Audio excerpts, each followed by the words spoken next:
A stunning development in Israel's nearly two-year war in Gaza. UK Prime Minister Kier Starmer announces a major shift in policy, pledging to recognize a Palestinian state if Israel continues its war in the enclave.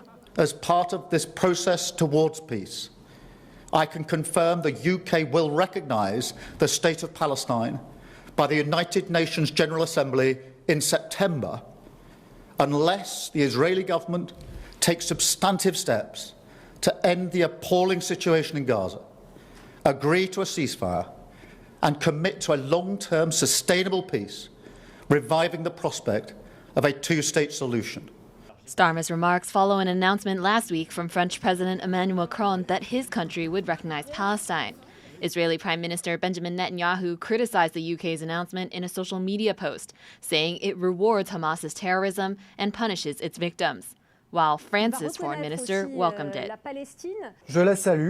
With the pivotal decisions announced by France and the United Kingdom, and with the combined efforts of the entire international community gathered here in New York, we want to end the cycle of violence and war and reopen the prospect of peace in the Near and Middle East. It comes as the United Nations holds a multi-day discussion on a two-state solution, and as international pressure grows on Israel to reach a ceasefire with Hamas and end the nearly two-year war that has seen over 60,000 people killed in Gaza. But missing from the UN talks, Israel and its biggest backer, the U.S., which has rejected calls for the two-state solution. This is a publicity stunt that comes in the middle of delicate diplomatic efforts to end the conflict in Gaza. Far from promoting peace, the conference will prolong the war, will embolden Hamas, and reward its obstruction and undermine real-world efforts to achieve real peace. The UK's move to recognize the state of Palestine was a surprise for its ally, the US, coming just one day after Starmer met with US President Donald Trump in Scotland.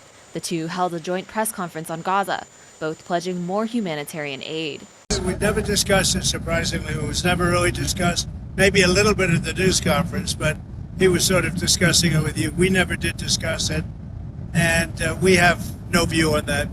With pressure growing on Israel to end its war and both the UK and France's deadline of September fast approaching, the global community will be keeping a close eye on Gaza and Israel's next moves.